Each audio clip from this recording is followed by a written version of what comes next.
você que está mais uma vez nos assistindo aqui pelo canal da TV Harmonia. É um prazer estarmos mais uma vez aqui com o nosso amigo Adenauer Novaes para fazermos o nosso programa Alquimia, dando sequência a esses estudos sobre espiritismo, espiritualidade e suas implicações para a sua vida, para a nossa vida, para que a gente possa aprender cada vez mais com esses conceitos do espiritismo e também esses links com a psicologia que são feitos aqui no nosso programa.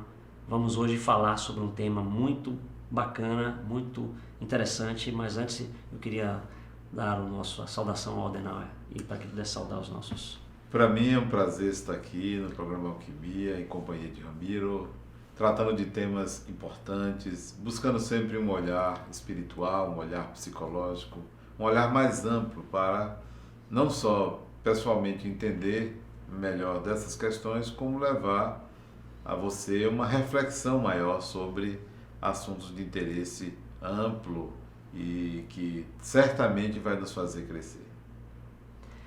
E como eu disse, o assunto de hoje é um assunto que está em pauta, está mobilizando a sociedade, mobilizando as pessoas, e é uma oportunidade da gente poder aprender um pouco mais sobre uma ótica diferente, talvez uma ótica que está sendo pouco explorada, que é a ótica espiritual, né, dessa questão da microcefalia, e a gente vai tentar também entender ela sobre a ótica da expiação coletiva, que é um conceito que o Espiritismo nos traz, as expiações coletivas.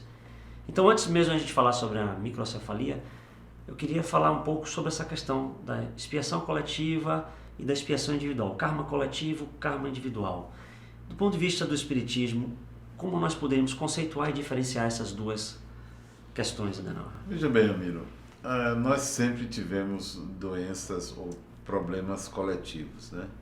A humanidade atravessou e atravessa diversas tragédias, onde você vai encontrar diferentes pessoas, diferentes indivíduos passando pelo mesmo problema.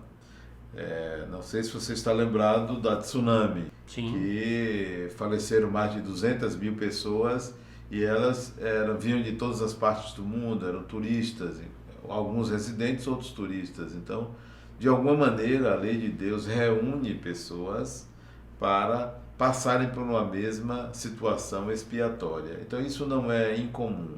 Terremotos, tragédias coletivas são muitas. E certas doenças, também não sei se você se lembra da talidomida, há 50 anos atrás, no Rio Grande do Sul, aconteceu, na Europa também, a talidomida, que atingia pessoas que nasciam sem braço, com várias deficiências congênitas. Então, não é incomum tragédias coletivas, não é incomum. Sejam provocadas pelo ser humano diretamente, seja pela própria natureza que faz com que aquilo aconteça.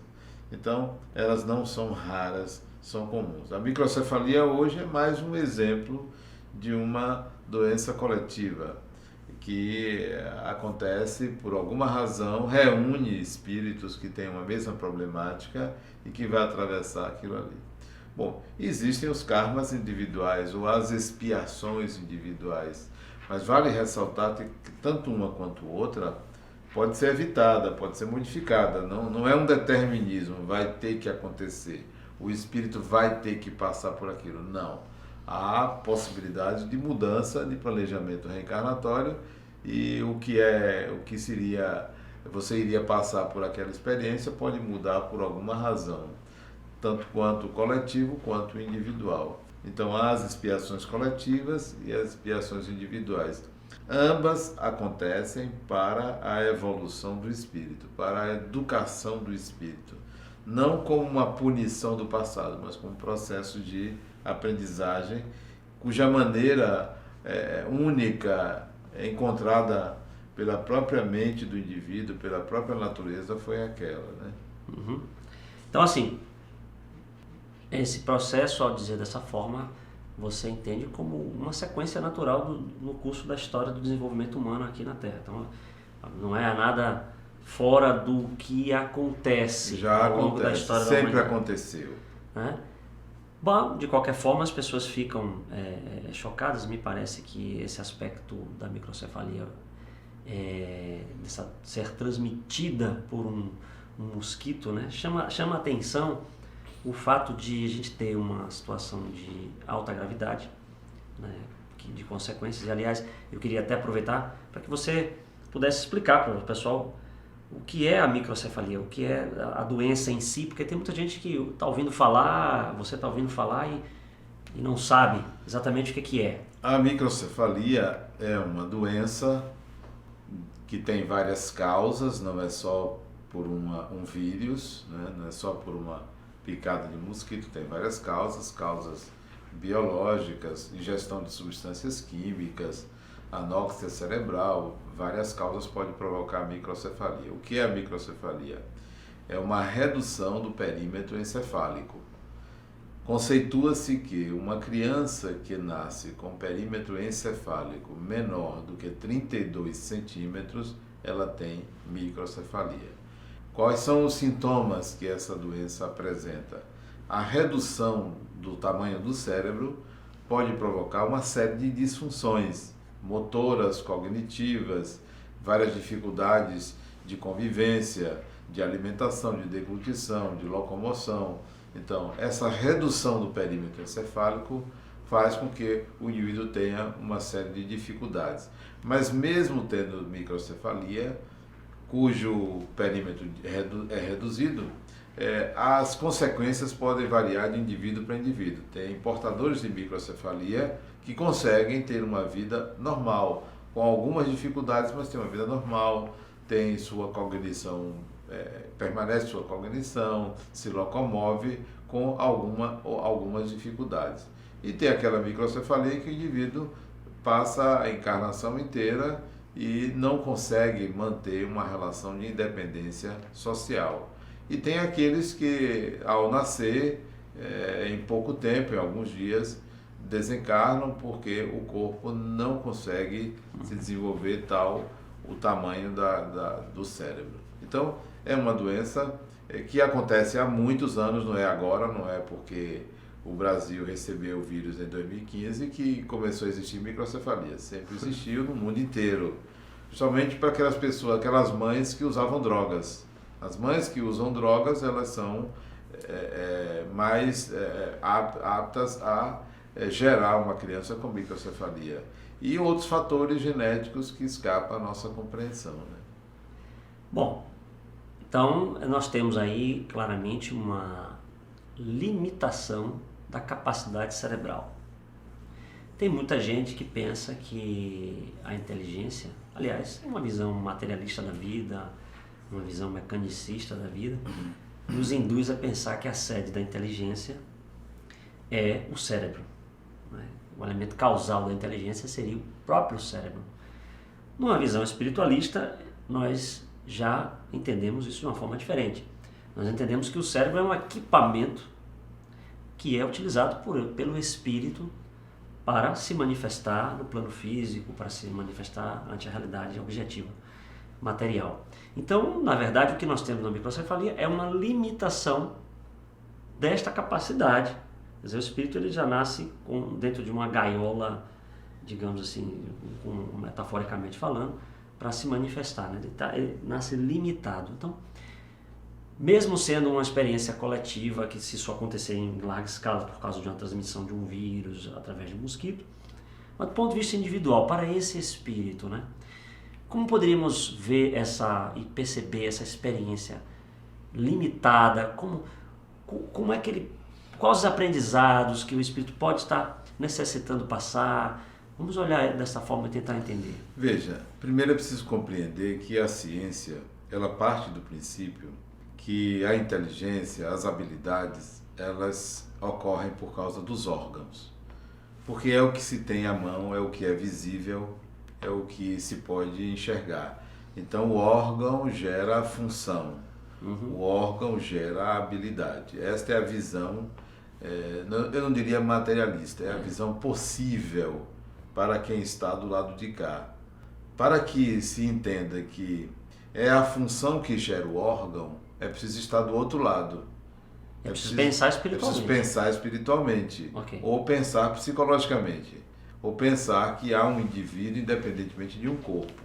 Então, se você analisar que é a função que gera o órgão, você vai entender que qualquer deficiência cerebral ou qualquer deficiência no corpo advém de uma deficiência em alguma função, em alguma habilidade, alguma inteligência. Sim. Então, se partir desta visão, é possível compreender por que uma pessoa nasce com síndrome de Down, por que uma pessoa nasce com microcefalia, por que uma pessoa nasce com um defeito físico, com um estigma físico. Então, se você analisar sobre essa ótica, é possível. Bom, onde está o problema da função? Onde está o problema do indivíduo? É claro que esse problema está no funcionamento da sua mente. É claro que esse problema está na sua inabilidade, na sua inadequação, nos seus processos existenciais. É claro que isso também vem de vidas passadas. Digo também porque uma disfunção pode aparecer por conta de um processo, de um problema da atual encarnação. Dando um exemplo, uma pessoa que entre em depressão, uma pessoa que passa um bom tempo com a doença chamada depressão, vai baixar a imunidade dela, ela está mais propensa a ter um câncer. Então, o câncer que surgiu veio da depressão. Esta depressão aconteceu nesta vida. Então, uma atitude, uma disposição chamada de depressão pode acarretar uma doença já nessa encarnação. Mas a maioria das nossas doenças, e essas doenças graves, principalmente as doenças congênitas, vem de processos de vidas passadas. Então, esses processos, esses problemas, esses conflitos de vidas passadas, nós vamos ter uma disfunção, uma função inadequada, uma ocorrência interna na personalidade do indivíduo, que quando ele for reencarnar, ele vai alterar a forma, vai alterar a matéria, vai alterar o organismo que vai se formar. Então, o problema está na função, o problema está no espírito. Então, a microcefalia é um problema que acontece no corpo físico porque há uma disfunção no espírito, porque há um problema no espírito. Esse problema será resolvido por conta da limitação. A microcefalia traz limitações, então o espírito vai passar por essas limitações como uma forma de aprender a lidar com a realidade, com as pessoas. E quem vai cuidar e quem vai conviver também vai aprender com aquelas limitações. Esse é o ponto, cuidando né? A família, daquele, né? a família, como lidar. né? Já vi um caso recentemente de uma mãe que abandonou o filho porque ele nasceu com microcefalia e a avó, a mãe dela, tomou para si, passou a cuidar e disse que jamais se arrependeria de cuidar daquela criança, que era agora filha dela, a avó. Sim. Passou a tomar conta da criança. Então, o entorno, a família, as pessoas que estão em volta também aprendem, também têm as suas reações, também têm que lidar com aquela doença. Portanto, ou tem disfunções também, ou tem processos a aprender, ou fazem voluntariamente porque amam, não tem nenhuma disfunção, não tem nenhum problema e resolve cuidar daquela criança doente. Agora, voltando a essa questão agora global, coletiva, né? Da sociedade, né? Que esse é o ponto central aqui do nosso papo. Eu me recordo que há uns anos atrás eu li em alguma obra espírita, digamos, algum livro mediúnico, eu não me recordo bem o livro agora, algumas informações que davam conta, por exemplo, na época quando surgiu a AIDS, né? De que esse vírus tinha se formado, o vírus da AIDS na época, né? Tinha se formado por causa da aglutinação de um certo psiquismo doentio na sociedade, né? Do desregramento nas drogas, do sexo, alguma coisa nessa linha. Então, quer dizer, se formou um vírus, é uma informação, em função dessa aglutinação psíquica e que aquilo vinha como um processo corretivo, a AIDS vinha como um processo de corretivo educacional para essa mesma sociedade que se desvirtuou nesse campo. A microcefalia, né, não tomando absolutamente como verdade o que eu acabei de colocar, mas como um exemplo também, você também pode quiser comentar essa informação, porque foi uma informação que eu não tenho como validar, foi uma informação apenas que eu li. A microcefalia se a gente fosse fazer um parâmetro parecido, você acha que não ela, como você disse, a doença já existia, não é nova, mas a possibilidade de uma epidemia causada dessa forma, você acha que um mecanismo desse que foi criado pela sociedade, no caso da AIDS, a gente poderia aplicar um raciocínio semelhante para a microcefalia? Poderíamos? Bom, eu creio que talvez não devamos ter esse tipo de raciocínio. As formas, vírus, bactérias e outras formas de pensamento, outras estruturas, elas existem na natureza. São estruturas criadas por Deus. Elas existem. Nós podemos ter várias delas no corpo físico, na natureza abunda bactérias, fungos, vírus, isso existe. Existe em nós, somos cheios de bactérias. Isso não foi criado pelo ser humano. Uhum. O ser humano, no seu processo de evolução, atrai este ou aquele tipo de estrutura conveniente para a sua evolução. Então é uma questão de sintonia, não sou eu que crio um vírus, não sou eu que crio uma bactéria pelo meu comportamento. Essas estruturas abundam na natureza, existem, são criações divinas. Para que? Só a gente perguntando a Deus para que Ele criou aquela estrutura, né? Não foi o ser humano que criou uma serpente, foi Deus que criou uma serpente. Não foi o ser humano que criou uma bactéria, foi Deus que criou. Então, vamos tirar essa autoria moral do ser humano de criar um vírus mortal ou letal. Ele existe. Bom, eu sintonizo com formas da natureza. Então, eu atraio e formo uma conjuntura capaz de que aquele vírus venha atuar sobre mim para me educar, para aprender. Mas o vírus em si, ele não é ruim. O vírus em si não é mal. Não é o vírus que provoca o mal, né? O mal existe na mentalidade humana. É uma criação humana. Bom, então, saindo dessa definição do vírus, vamos à AIDS. A AIDS, ou o vírus da SIDA, é um vírus que atinge o sistema imunológico. Isso, atinge o sistema imunológico. É uma forma que diminui a capacidade do ser humano de criar resistências. Bom, e essa fragilidade de criar resistência vem de uma desvalorização da vida. É uma desvalorização da vida. Então, indivíduos que são portadores de uma deficiência imunológica são indivíduos que desvalorizam a vida. Então é isso. Não é porque faz sexo aqui, ou porque usa droga ali, ou porque faz isso, faz aquilo. Não. É porque no cerne da deficiência está essa questão, só para pontuar, você trouxe essa questão moral, essa questão da condenação do sexo, da droga, aí é um viés moral. Moral, que não vai levar-nos a uma compreensão do significado da educação que o espírito tem que passar. Okay. Então, desvaloriza-se a vida, desintegra-se o corpo, como consequência de uma desvalorização da vida. Essa é a lição. Por aí. Então ele passa pela desintegração celular, pela deficiência imunológica, para se apegar à vida, para valorizar a vida, para lutar pela vida.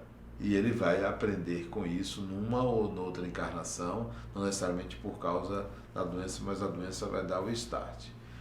Da mesma forma, vamos pensar a microcefalia. Por que um espírito reduziria ou automaticamente reduziria o cérebro? Porque muito provavelmente o cérebro é uma caixa de ressonância, o cérebro é um centro coordenador de órgãos. O cérebro é um centro coordenador de órgãos, ele coordena órgãos. E ele nasce com esse centro coordenador limitado, incapaz de promover esta organicidade. O cérebro é como um maestro que tem que estar ativando e desativando um instrumento.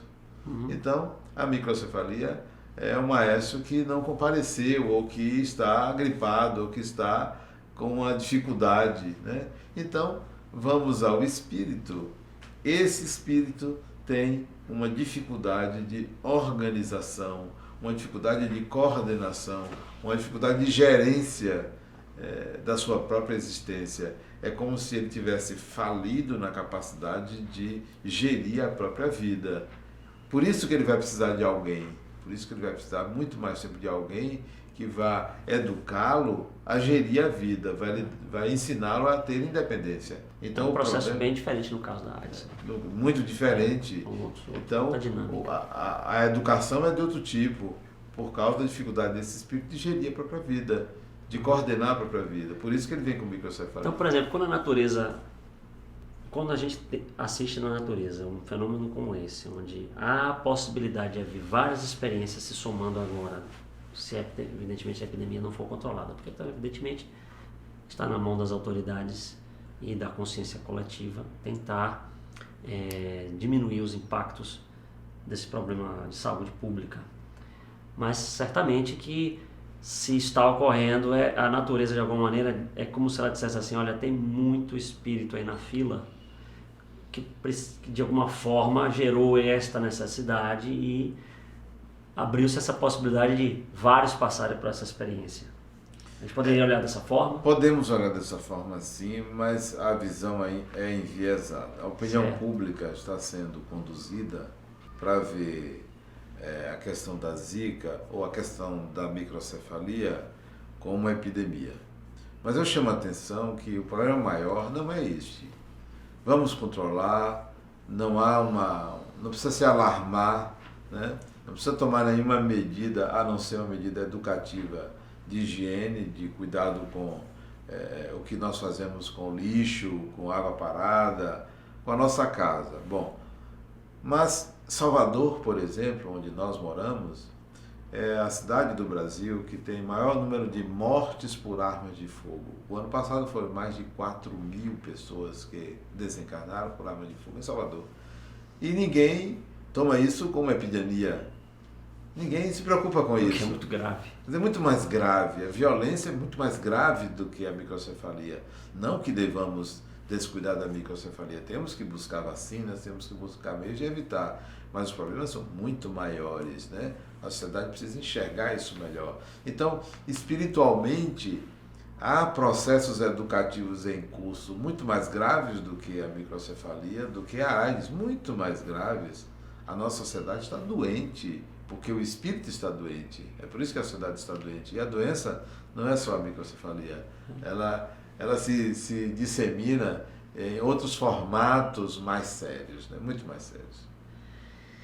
Mas o que você, se você tivesse de dar um conselho para alguém que está, uma família que nesse momento está passando por essa situação de ter contraído o vírus da Zika, né, e grávida e tem alguém com microcefalia, você pudesse falar a esta pessoa, no caso a mãe, né, porque nesse momento pode ser que ela certamente é um bebê, mas já diagnosticado, o que você poderia dizer para uma pessoa como essa, para vivenciar melhor essa experiência e conduzir uma situação difícil como essa? Primeiro, em relação aos cuidados com a saúde, siga os protocolos médicos. Então, não deixe de seguir as recomendações médicas.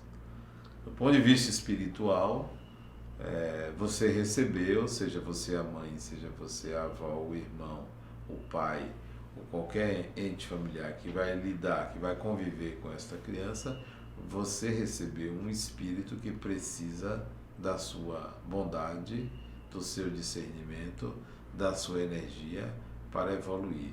Então você está sendo convidado ou convidada a participar desse processo e certamente isso não é à toa.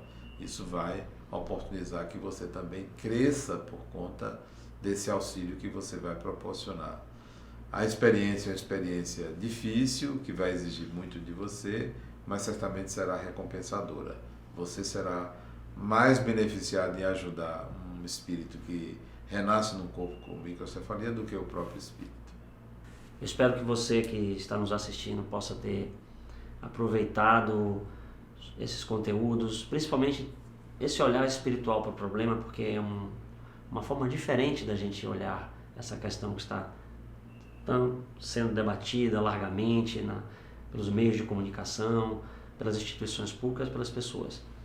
É preciso que a gente tenha esse olhar espiritual sobre a vida, porque isso ajuda muito a gente a enfrentar os desafios, compreendê-los melhor e poder extrair dele as melhores lições para o nosso crescimento, para o nosso desenvolvimento. Foi um prazer muito grande ter você aqui, mais uma vez aqui no nosso programa.